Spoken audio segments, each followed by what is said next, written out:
Pensem comigo, e se uma simples tábua de argila, quebrada, ignorada por mais de um século, guardasse um segredo capaz de virar de cabeça para baixo tudo o que a gente sabe sobre a história do conhecimento humano? Pois é, essa é a pergunta que está no centro de tudo que a gente vai ver hoje. E olha, antes que alguém pense, isso aqui não é teoria da conspiração, não. É uma revelação matemática, uma coisa real, que deixou muito arqueólogo e historiador, assim, de cabelo em pé. O nome dela é Plimpton 322. E essa tábua de argila ficou lá, quieta, por um século inteiro, pegando poeira nos arquivos da Universidade de Colômbia. O pessoal olhava para ela e via uma curiosidade, né? Uns números estranhos ali escritos. Mal sabiam eles o que estava escondido bem debaixo do nariz de todo mundo. Sabe, as maiores mentes da época olharam para essa tábua e pensaram: ah, deve ser uma ferramenta de professor ou a lição de casa de algum aluno, coisa do dia a dia. Mas aí que a história muda. E se a gente pegasse uma inteligência artificial para analisar os padrões, sem nenhum preconceito, sem nenhuma ideia pré-concebida da história? O resultado foi, uau, chocante. Era um sistema de geometria perfeito, uma coisa que simplesmente não deveria existir naquela época. Ok, então, para a gente entender o tamanho dessa descoberta, vamos voltar um pouco. Vamos primeiro tentar decifrar a história desse artefato misterioso. Olha que legal, ela foi descoberta por um cara que era praticamente o Indiana Jones da vida real. E quando ele a encontrou, viu que não tinha nenhuma história ali, nenhuma lei, só números, um monte de números. E o mais curioso é que eles foram escritos num sistema de base 60, sabe? É por causa dele que a gente tem 60 segundos num minuto. Uma herança direta dos babilônios. E é aqui que a coisa começa a ficar esquisita. O primeiro grande mistério. Os números na tábua pareciam ter tudo a ver com triângulos retângulos, o famoso Teorema de Pitágoras. Só tem um pequeno detalhe. A tábua foi escrita mais de 1000 anos antes do Pitágoras sequer sonhar em nascer. Como isso é possível? E não estamos falando de triângulos simples, tipo 3, 4, 5. Uma das linhas ali na tábua descreve um triângulo com lados de, pasmem, 12.709 e 13.500. São números gigantes e muito, muito precisos. Impossível terem sido descobertos por acaso, tipo, tropecei nesse resultado aqui. Não, tinha algo muito mais sofisticado rolando ali. Por 100 anos, todo mundo tentou entender com os métodos tradicionais e nada, falharam. Foi preciso um novo tipo de inteligência para finalmente quebrar esse código.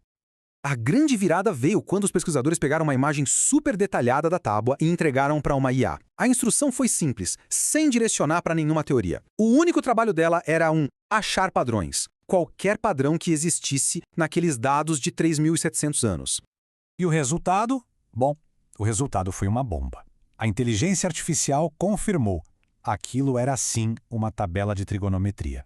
Mas calma, não era um tipo que a gente conhecia. Era uma matemática pura, baseada em razões exatas. Sabe o que isso significa? Que ela era matematicamente perfeita. Vamos pensar um pouco. A trigonometria que a gente usa hoje, que veio lá dos gregos, é super útil, claro, mas ela é cheia de quase, cheia de aproximações, arredondamentos, porque ela depende de ângulos e de números como π, que são infinitos. Isso gera uma pequena margem de erro. Agora, a matemática babilônica de 1500 anos antes não tinha nada disso. Ela usava só razões de números inteiros. O resultado? Perfeição. Uma matemática pura, elegante, sem nenhum erro. Tá, mas e daí? Para que serve isso na prática? Imagina só construir um daqueles zigurates gigantes, uma pirâmide. Com a nossa matemática, cada pequeno erro de arredondamento vai se somando um em cima do outro. Agora, com a matemática deles, cada cálculo é cravado, perfeito. Cada inclinação, cada ângulo, sem erro. Ou seja, isso não era um dever de casa, era uma ferramenta para engenharia de altíssima precisão. E a partir daqui que as coisas ficam realmente desconcertantes. O que isso significa para o jeito que a gente entende o progresso da humanidade? Olhem só essa linha do tempo, é um abismo. A gente está falando de um buraco de mais de 1.500 anos entre a matemática perfeita dos babilônios e a versão que veio depois dos gregos, que era menos precisa. Pensem nisso, o conhecimento não ficou parado, ele andou para trás, a humanidade regrediu. Quando se fala em aterrorizante aqui, não é sobre filme de terror. É a percepção de que aquela historinha que aprendemos na escola, sabe? Aquela linha reta de progresso, babilônios em primitivos, depois os gregos geniais, até chegar em nós, essa linha reta, talvez ela simplesmente não exista. O que isso sugere é algo impressionante, que a humanidade pode ter atingido um pico de genialidade absurdo, quase 4.000 anos atrás, e depois simplesmente esqueceu, perdeu tudo, mergulhou numa espécie de idade das trevas intelectual. É a ideia de que uma civilização inteira pode ter um conhecimento avançadíssimo só para ver tudo isso ser apagado da história. Beleza, mas como? Como uma civilização com conhecimento desses simplesmente perde tudo? Essa pergunta nos leva ao maior mistério de todos. E há algumas teorias, olha, fascinantes. A primeira explicação é a mais, digamos, convencional. E, de certa forma, mais triste também. A teoria oficial é mais ou menos assim. Esse conhecimento todo era muito frágil. Ele ficava guardado nas mãos de uma elite bem pequena, um grupinho de escribas.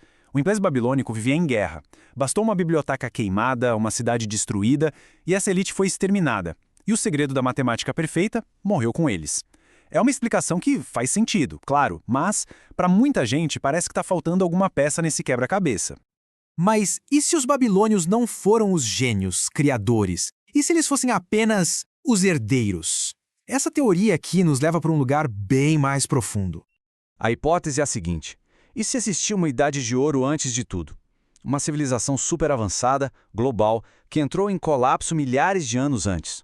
Os poucos sobreviventes se espalharam pelo mundo, levando com eles só fragmentos do conhecimento que tinham.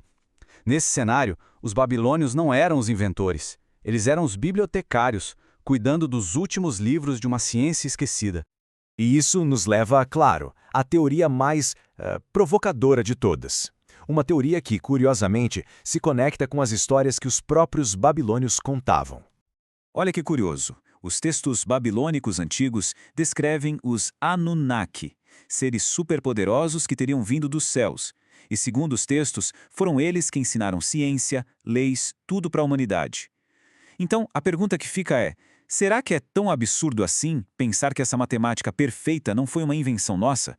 Que talvez ela seja um manual de instruções do universo, um presente deixado por visitantes? No fim das contas, a Princeton 322 não dá nenhuma resposta definitiva. Pelo contrário, ela nos deixa com essa pergunta que é gigantesca. Isso aqui não é só sobre matemática antiga. É sobre a possibilidade de que a nossa história não é uma linha reta para cima, mas uma montanha-russa, com picos de genialidade e vales de esquecimento. E isso nos obriga a pensar: o que mais será que a gente já soube um dia e acabou esquecendo? Que outras maravilhas ainda estão por aí, enterradas, só esperando para serem redescobertas?